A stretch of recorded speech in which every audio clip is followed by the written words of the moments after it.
আসসালামু আলাইকুম, কেমন আছেন সবাই? আশা করছি দেশ এবং দেশের বাইরে যে যেখান থেকে আমার এই ভিডিওটি দেখছেন আল্লাহর অশেষ রহমতে সবাই ভালো আছেন। তো আমি আজকে রান্না করেছিলাম চিংড়ি মাছ দিয়ে মিষ্টি কুমড়। তো প্রথমে আমি কড়াইতে তেল দিয়ে তার সাথে পেঁয়াজ কাঁচামরিচ দিয়ে এবং চিংড়ি মাছ একসাথে ভেজে নিলাম। এরপর আমি এখানে দিয়ে দিচ্ছি পরিমাণ মতো আদা রসুন বাটা। আপনারা যে যতটুকু পরিমাণ আদা রসুন বাটা খেতে পছন্দ করেন তাই দিবেন। কেউ হয়তো একটু কম খায়, কেউ একটু বেশি খায়। অনেকে আছে যারা নাকি তরকারিতে মাছের তরকারিতে সাধারণত আদা রসুন বাটা খায় না।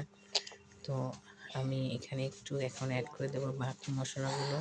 সেখানে দিচ্ছি পরিমাণ মতো লবণ আর দিচ্ছি হলুদের গুঁড়ো। তো হলুদের গুঁড়ো দিয়ে দিলাম আমি 1 চা চামচ, ধনিয়ার গুঁড়ো 1 চা চামচ, আর এখানে হচ্ছে আমি মরিচের গুঁড়োটা খুব অল্প দিয়েছি, কারণ যেহেতু আমি দিয়েছি কাঁচামরিচ আর মিষ্টি কুমড়োর ভাজিটাতে বা মিষ্টি কুমড়ো রান্নাতে শুকনো মরিচের গুঁড়োটা না দিলেই ভালো হয়। তো যাই হোক, আমার আব্বা যখন মিষ্টি কুমড়ো দিয়ে চিংড়ি মাছ রান্না করতে বলতো মাকে, রান্না শেষে নামানোর একটু আগে চিনি দিত। এখনও আমরা আর দিই না। তো জানি না কে চিনিটা ইউজ করেন, কারা কারা। তো যারা ইউজ করেন অবশ্যই কমেন্ট বক্সে জানাবেন।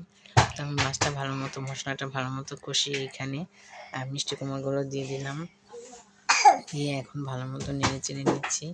যখন সিদ্ধ হয়ে আসবে, ভালো মতো কষানো হয়ে গেলে আমি এখানে পানি দিয়ে দিব।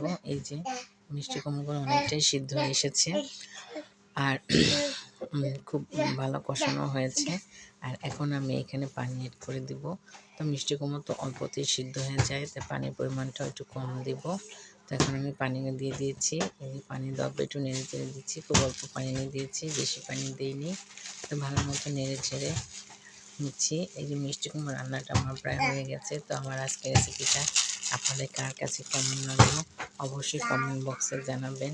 তো এইভাবে কে রান্না করে খান সেটাও জানাবেন। ভালো থাকবেন সবাই, আল্লাহ হাফেজ।